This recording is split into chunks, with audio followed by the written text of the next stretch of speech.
Assalamualaikum warahmatullahi wabarakatuh.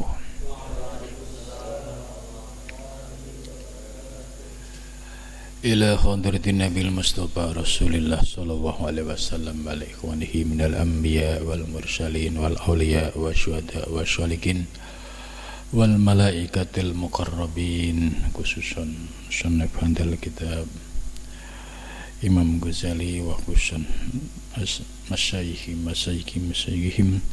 wa khususan asyatidah wa khususan lahumul fatihah. A'udzu billahi minasyaitonir rajim. Bismillahirrahmanirrahim. Alhamdulillahi rabbil alamin arrahmanir rahim maliki yaumiddin. Iyyaka na'budu wa iyyaka nasta'in ihdinas siratal mustaqim. Shiratal ladzina an'amta 'alaihim ghairil maghdubi 'alaihim waladdallin. Amin. Bismillahirrahmanirrahim. Alhamdulillahilladzi allamani bi ulumil ulama'il muwahhidin wal muhaqqiqin wa arsadani ila tariqim mustaqim. Wassalatu wassalamu ala sayyidil wujud wal arwah nabiyyina Muhammad sallallahu alaihi wasallam alladzi jaa bisyari'ah wat tariqah wal haqiqah wal ma'rifah wa ala alihi wa sahbihi ajmain, amma ba'du.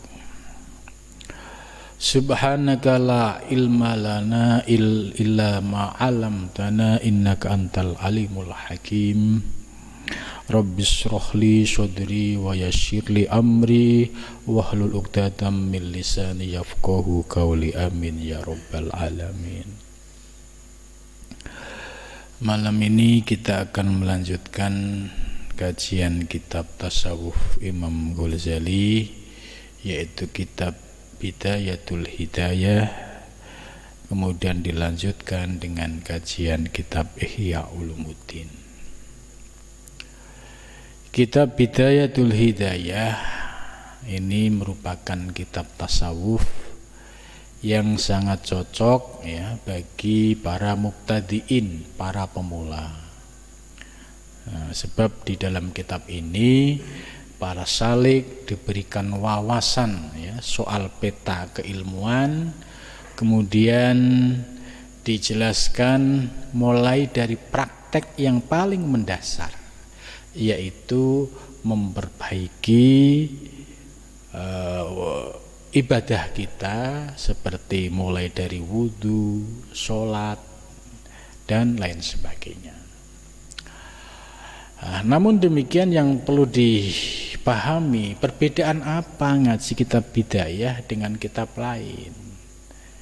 Ya, perbedaannya ngaji kitab Bidayah itu penjelasan persoalan fikih itu sudah dikaitkan dengan persoalan asror-asrornya, yaitu rahasia-rahasia di balik fikih, seperti ya wudu mulai dari sunnahnya, kemudian fardunya, sebagaimana penjelasan pada pengajian sebelumnya bahwa Imam Ghazali menjelaskan rahasia-rahasia ya setiap sunnahnya wudu maupun fardunya wudu, dan itu sesuai dengan sabda Rasulullah SAW. Barang siapa yang wudu didasari dengan mengingat Allah, maka dapat mengampuni seluruh dosanya. Tapi seandainya wudu ya tidak didasari dengan mengingat Allah, maka wudunya sebatas akan mendapatkan ampunan ya sebatas anggota badan yang dibasuh ketika wudu. Nah, itu perbedaan antara orang yang wudu didasari dengan ilmu lahir dan batin dengan wudu yang sebatas ilmu fikih. Maka dalam penjelasan Imam Ghazali ini sangat sempurna dan sangat aplikatif ya, dapat dipraktekkan dalam kehidupan sehari-hari. Setelah minggu yang lalu kita selesai membahas soal wudu, maka malam ini akan membahas adzabul ghusli. Nah, ini adab ya, sekali lagi Imam Ghazali dalam Bidayah ini ya, bab-babnya selalu ada kata adab ya. Kalau di fikih kan tidak, babul ghusli dah, babul wudu dah. Tapi Imam Ghazali menjelaskan setiap bab selalu yang diutamakan adalah kata adab. Adabul ghusli ini berarti membahas tentang adab-adab ketika seseorang hendak berwudu, hendak mandi ya. Kalau wudu ya Imam Ghazali sudah menjelaskan secara detail. Sekarang babul ghusli, bab menjelaskan tentang adab-adab mandi ya. Ai hadza babun fi bayani adabil ghusli. Ini kalau dibaca secara utuh. Kenapa mandi kok pakai adab? Ya. Nah, di sini nanti kita akan bisa melihat perbedaannya. Kalau orang awam ya mandinya itu kalau bahasa Jawa itu jegar-jegur ya, asal disiram ya, tidak tahu urutan-urutan dan adab-adabnya gitu ya. Tapi bagi seorang salik ya, karena yang ngaji kitab Bidayah itu ya rata-rata orang yang sudah menuju Allah, orang yang sudah memiliki semangat untuk membersihkan lahiriah dan batiniahnya.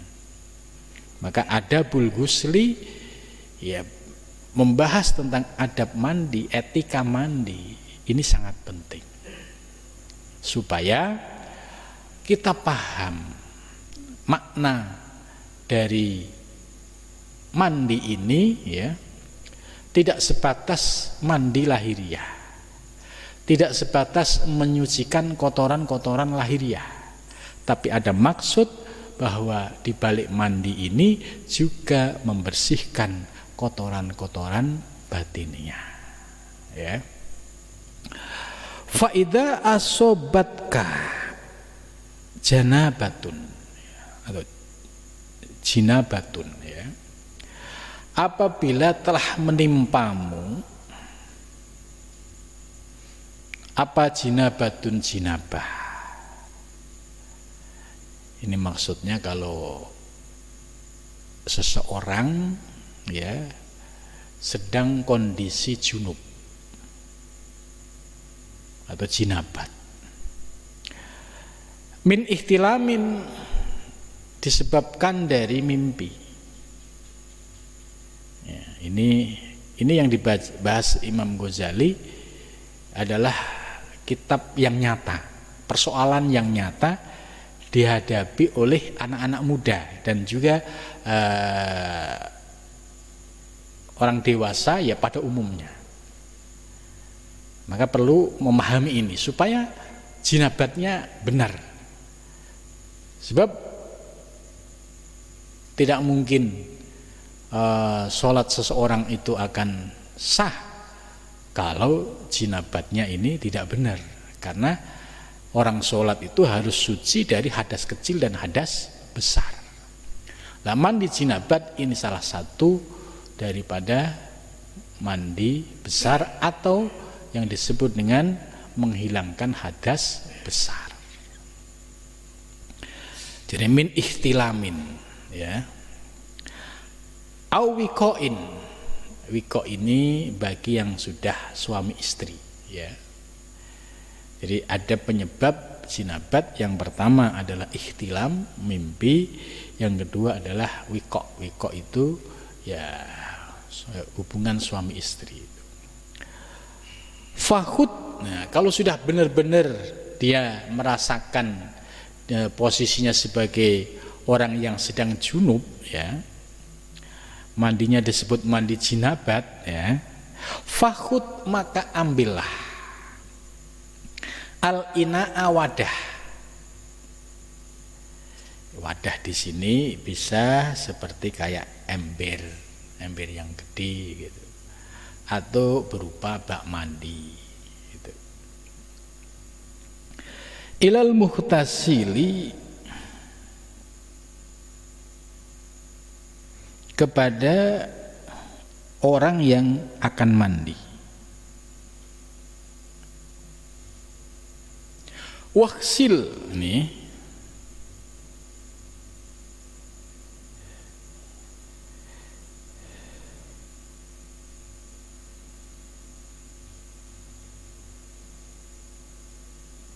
ya. Waksil dan basuhlah yadaika, kedua tanganmu, awalan, pertama kali. Ya, ini adab. Sama kayak orang mau wudhu ya. Jadi ambillah air, ya, waksil, basuhlah kedua tangan ya. Awalan pertama kali, salasan 3 kali ya. Jadi tangannya dibersihkan ya dengan 3 kali. Wa ajil, dan gosoklah ma sesuatu ala badanika, atas badanmu, min kodarin, dari kotoran. Berarti yang kedua itu ya istilahnya membersihkan kotoran-kotoran yang ada di dalam tubuh kita. Ya, kotorannya macam-macam ya.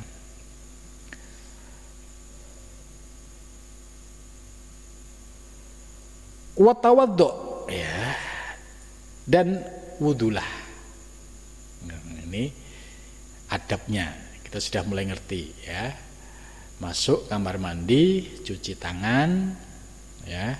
Kemudian yang kedua adalah membersihkan. Ini pra mandi jinabat ya. Jadi pra mandi jinabat itu membersihkan kotoran-kotoran yang ada di dalam tubuh kita. Itu. Kemudian setelah itu watawaddu, wudu ya, wudu seperti biasa. Wudu termasuk sunnah. Kama sabako, sebagaimana telah lalu. Fi wudu'ika, di dalam wudumu. Jadi wudu seperti wudu sebelumnya, yaitu wudu ketika mau sholat. Ini termasuk sunnah ya, wudu sunnah ya, ketika akan melakukan mandi jinabat.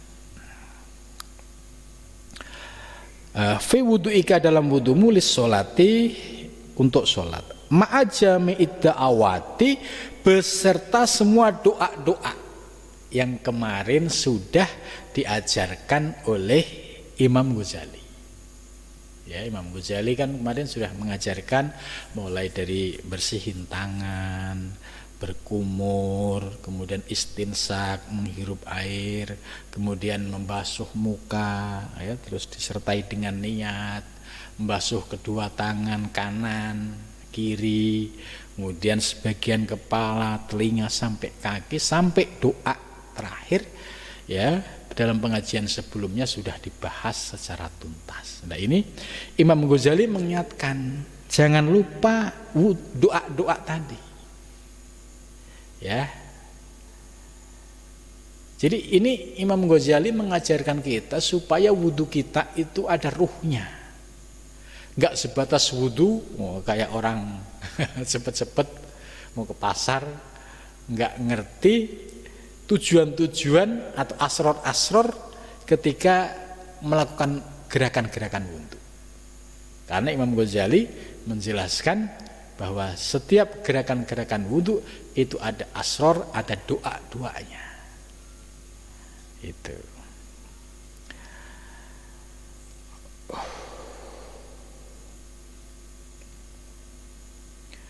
Ma'a jami'i da'watika wa akhir ghusla qadamaika, wa akhir, dan pungkasilah ghusla qadamaika, membasuh telapak kakimu ya. Jadi setelah wudu beserta doa-doanya, terakhir membersihkan kedua telapak kaki.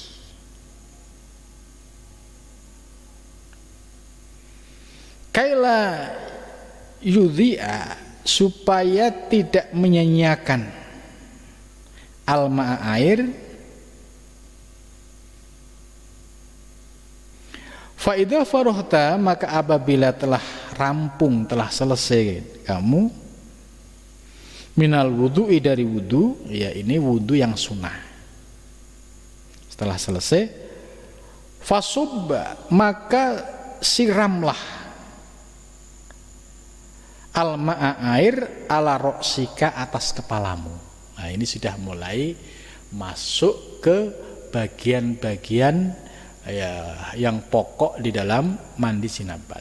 Jadi setelah wudu selesai, siramlah, kalau pakai gayung, ya kalau pakai air keran, ya berarti harus diutamakan yang pertama itu adalah bagian kepala dulu, salasan 3 kali. Kalau pakai gayung ya guyur kepala dulu, ya salasan 3 kali. Wa anta nawin, wa anta, dan bermula engkau, dirimu, nawin itu orang yang niat. Jadi ketika membasuh air ke kepala itu di dalam hatinya sudah diniati dengan mandi jinabat. Niatnya bagaimana? Kalau yang sudah bisa bahasa Arab, ya pakailah bahasa Arab. Bagaimana kalau nggak bisa pakai bahasa Arab, pakai bahasa Sunda? Ya nggak apa-apa. Bahasa Aceh ya nggak apa-apa. Bahasa Betawi nggak apa-apa. Bahasa Jawa nggak apa-apa. Yang penting ketika mengguyur ke kepala itu hati sudah niat, ya nawaitu guslal jinabati liraf'il hadasil akbari fardun lillahi ta'ala. Ini niatnya. Jadi niat mandi jinabat menghilangkan hadas besar, ya fardu karena Allah ta'ala. Kalau yang sudah hafal ya pakai itu. Tapi lintasan niat saat itu harus sudah muncul. Ya, jangan di awal-awal tadi.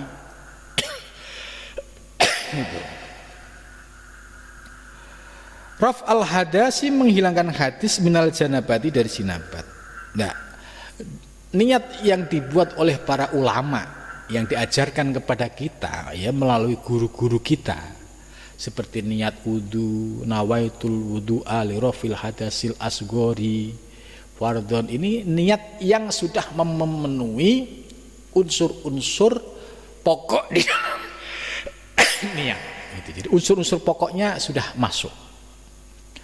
Begitu juga niat mandi jinabat. Nawaitu guslal jinabati li rafil hadasil akbar.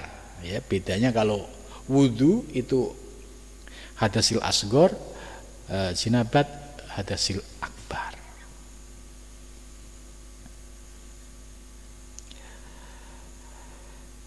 Jadi kalau pakai niat yang Arab tadi itu sudah komplit, itu sudah paket komplit itu. Tapi kalau yang pakai bahasa lain ya diniatkan niat jinabat menghilangkan hadas besar, ya fardu karena Allah. Itu.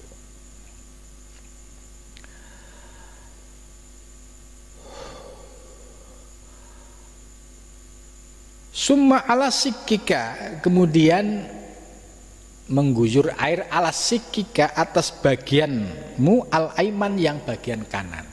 Jadi setelah kepala 3 kali diguyur, kemudian guyuran berikutnya adalah bagian kanan.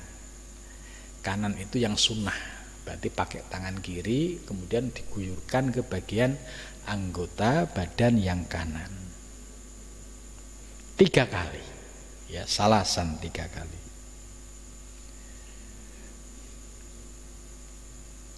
Summa alal aisar, kemudian atas bagian yang kiri, salasan juga 3 kali.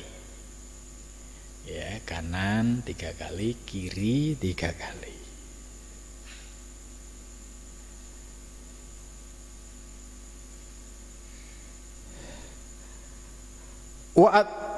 dulluka ma aqbala min badanika wa ma adbaro. Dan gosoklah ma sesuatu akbala yang ada di hadapanmu min badanika. Itu maksudnya sabunan, ya menggosok dengan badan kita. Yang paling efektif yaitu pakai sabun gitu.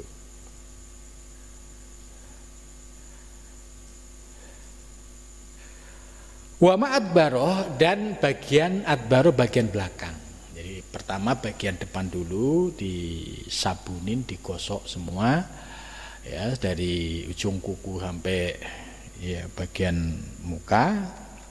Kemudian setelah depan, kemudian belakang, ya. Salasan 3 kali. Salasan 3 kali, salasan 3 kali. Wa khalil sya'ra ra'saka, dan ya di sela-sela, maksudnya ketika rambut ya itu sekaligus samponan, ya. Itu maksudnya rambutnya itu di jari-jari ini masuk, ya supaya nyela-nyelanin istilahnya, jadi kena semua. Jadi sudah samponan, terus kita gosok-gosok, terus kita depan belakang. Nah ini juga termasuk sunnah. Walihiyatika, dan jenggotmu kalau punya jenggot, ya. Bagaimana kalau jenggotnya 3 biji? Kalau 3 biji ya nggak usah repot-repot gitu kan, karena otomatis air itu pasti kena. Nah, tujuan khalil tadi nyela-nyelanin, ya istilah ini supaya air itu bisa meresap ke semuanya. Nah, orang-orang Arab, kenapa teksnya yang ditulis Imam Ghazali ini ada begini? Karena orang-orang Arab Timur Tengah itu yang brewokan itu jenggotnya ini tebal. Nah ini maka dianjurkan supaya digosok begini. Nah kalau begini tok nggak cukup, bisa jadi bagian dalam belum kena air. Maka kalau digosok begini, itu. Lah orang Indonesia kan nggak daerahnya kan daerah beda dengan Arab, sehingga Allah itu ya bikin ciptaannya kan sesuai dengan kondisi lingkungannya, ya. Kan jarang orang Indonesia punya jenggot yang tebal. Ya, misalkan dipaksain dipanjangin kan ya agak lucu, paling 3-4 biji, ya. Atau berapa biji dipanjangin lagi gitu kan.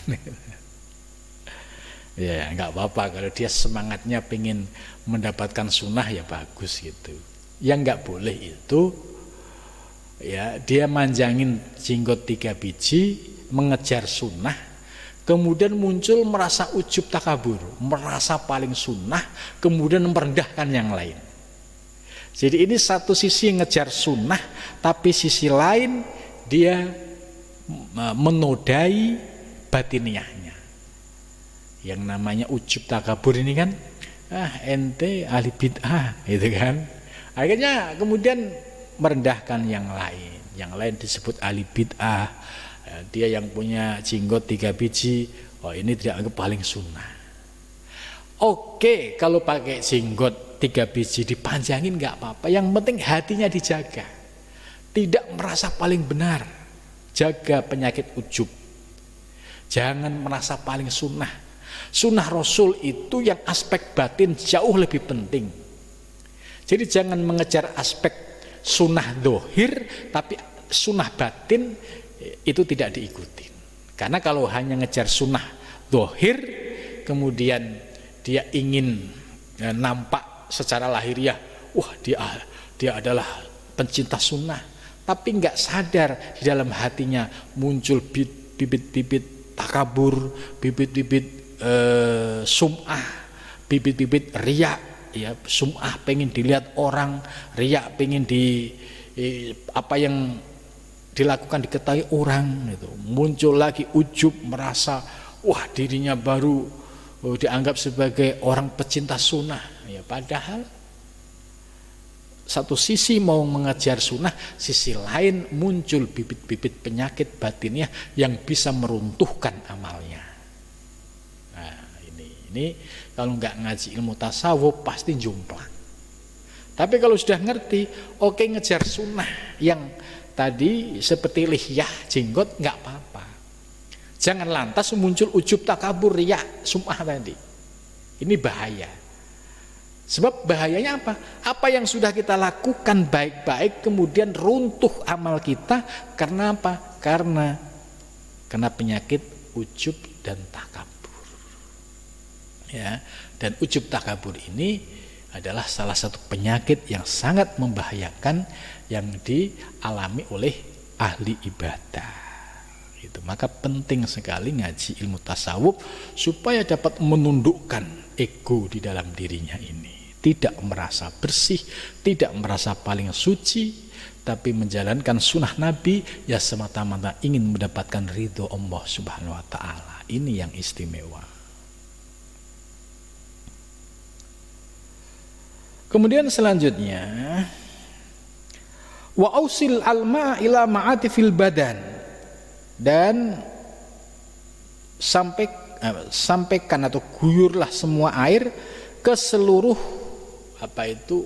bagian-bagian badan, ya, termasuk ya misalkan tangan kiri kanan, kemudian kaki, semua komplit, termasuk yang sulit-sulit itu diusahakan kena air semua. Wa manabitis sya'ri, dan tempat tumbuhnya rambut, nah, baik rambut kepala, ma khofa, baik yang ringan, maksudnya tipis itu seperti kayak kita ini kan rambut jenggotnya yang enggak ada, ya, itu tipis. Minhu wama kashifa, dan rambut yang tebal, ya, seperti orang-orang Arab itu lihyahnya, jenggotnya itu lebat itu. Nah, wahdar, dan hati-hatilah antamasa, hendak menyentuh, ya, kalau sudah selesai tadi, ya, hati-hatilah menyentuh dzakaroka, ya, ini bagi laki-laki, ya, atau antamasa hendak menyentuh dzakaroka, itu maknanya dzakarmu, ya, ba'dal wudu, sesudah wudu. Jadi artinya sesudah wudu itu diminta hati-hati supaya tidak menyentuh bagian-bagian yang dapat membatalkan wudu, yaitu salah satunya menyentuh yaitu dzakar tadi, ya, atau bahasa yang jelas itu supaya enggak salah paham, ya, kemaluan itu harus jangan sampai menyentuh itu, karena kalau menyentuh menyebabkan batal. Fa in asobathu yadaka, dan apabila telah menimpamu yadaka, tanganmu, fa'id, maka ulangilah wudu. Nah, ini. Bagaimana kalau tangannya lagi sabunan enggak sengaja nyentuh, ya, bagian dzakar tadi, itu di fa'id wudu, disuruh mengulangi wudu lagi, ya. Kemudian wal faridu, dan bermula yang wajib, min jumlati dzalika, dari jumlah semua itu, kulluhu, semuanya, yaitu an-niyatun, niat, ya, wa izalatun najasati, menghilangkan najis, yang pertama niat, yang kedua menghilangkan najis, wasti'abil badani, dan meratakan ke seluruh badan, bil ghusli, dengan basuhan, ya. Wa fardul wudu'i, dan bermula fardunya wudu, ya, itu ghuslul wajhi, membasuh wajah, wal yadaini, dan kedua tangan, ma'al mirfaqaini, serta kedua sikut, wa mashu ba'dir ra'si, dan mengusap sebagian kepala, wa ghuslur rijlaini, dan membasuh kedua kaki, ilal ka'baini, sampai mata kaki, marotan, sekali, marotan sekali, ma'an niat serta niat, wat tartib dan tartib. Nah, ini sama seperti aturan di dalam kitab ya fikih ya, seperti kitab Fathul Qorib itu fardunya wudu ya, istilahnya untuk wudu menggunakan istilah fardu. Kalau sholat menggunakan rukun. Maka fardunya wudu ada 6 ya, niat, membasuh muka, membasuh kedua tangan, mengusap sebagian kepala, kemudian membasuh kedua kaki, kemudian terakhir tartib. Tartib itu dari pertama sampai kelima dilakukan secara berurutan ya.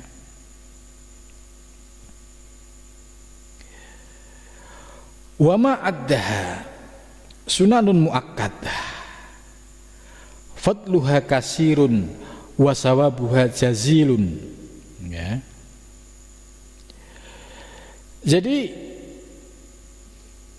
kita melakukan sunnah-sunnah itu termasuk sunnah muakkadah, sunnah yang sangat dianjurkan dan keutamaannya cukup banyak dan pahalanya juga cukup istimewa. Wal mutahawinu, dan bagi orang yang menganggap enteng, maksudnya ngapain sih wudu harus pakai begini-begini gitu, ngapain sih mandi kok harus pakai urutan-urutan begini. Ini namanya orang disebut al-mutahawin, orang yang nyepelekake, gampangake ya, nganggap enteng, nganggap gak penting gitu. Biha dengannya ya, dengan yang sunah-sunah tadi, khosirun, itu orang yang rugi ya. Balhua, bahkan ya, bermula mutahawin, orang yang gampang ngake, orang yang menyepelekan, bi asli faroidihi ya, dengan pokok fardunya mukhatirun ya, itu dapat merusak ya. Jadi kalau ada orang wudu kok pengen istilahnya praktis kemudian mengabaikan yang pokok-pokok, itu justru rugi dan kemungkinan bisa batal wudunya atau batal mandi jinabatnya gitu. Jadi jangan sampai kita kena penyakit mutahawin, orang yang gampang ngaki, orang yang mengecilkan gitu. Gak penting ini gitu. Fa'inan nawafil, sebab sesungguhnya ibadah-ibadah yang sunnah atau perkara-perkara yang sunnah, jawabirun ya,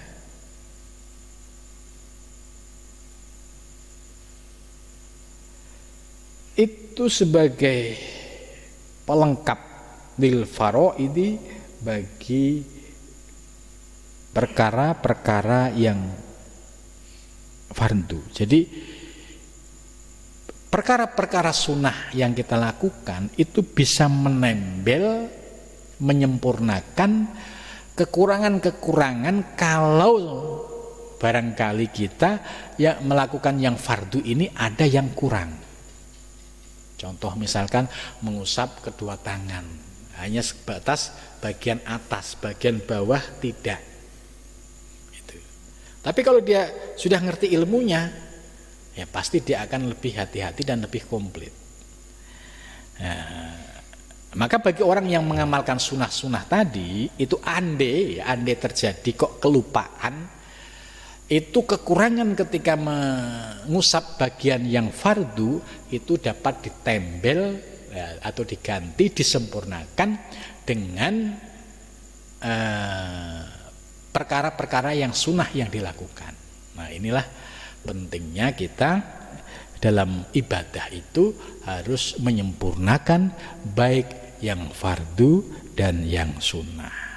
Ya, dari penjelasan ini ya kita bisa memahami bahwa Imam Ghazali memberikan bimbingan kepada kita supaya kita sebagai seseorang yang akan menuju Allah dalam ibadahnya dimulai dari wudunya, mandi jinabatnya itu tertib secara lahir dan batin, tertib sunah-sunahnya, tertib juga fardu-fardunya. Maka kalau kita sudah bagus dari tatanan syariahnya, insya Allah suatu ketika kemasukan ilmu-ilmu hakikat itu sudah punya pondasi yang kokoh dan kuat.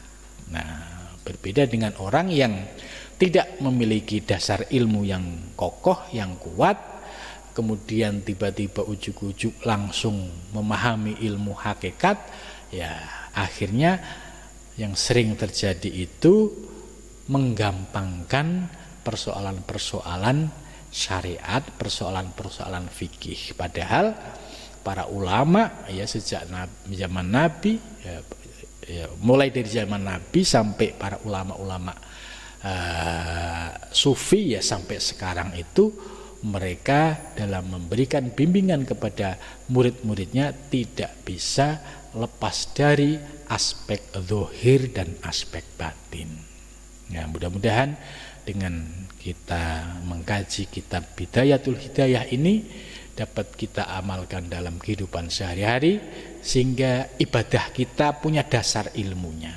Oh, wudu kita ngerti ilmunya, mandi jinabat kita sesuai dengan ilmu. Maka apabila yang kita lakukan dalam ibadah ada ilmunya, ya insya Allah itu akan mendekati diterima oleh Allah Subhanahu wa ta'ala. Berbeda dengan amal ibadah yang tanpa ilmu, bighairi ilmin, ya bisa jadi dia wudu tapi tidak memenuhi syarat. Bagaimana wudunya saja tidak benar. Sholat nggak ngerti sunnah, nggak ngerti rukun, masalah juga. Nah, disinilah pentingnya kita mengkaji ilmu itu secara berurutan dan secara utuh. Mudah-mudahan kita senantiasa mendapatkan bimbingan dari Allah Subhanahu wa ta'ala, bisa tertib dalam syariat, hakikat, tarekat dan ma'rifahnya. Amin ya rabbal alamin.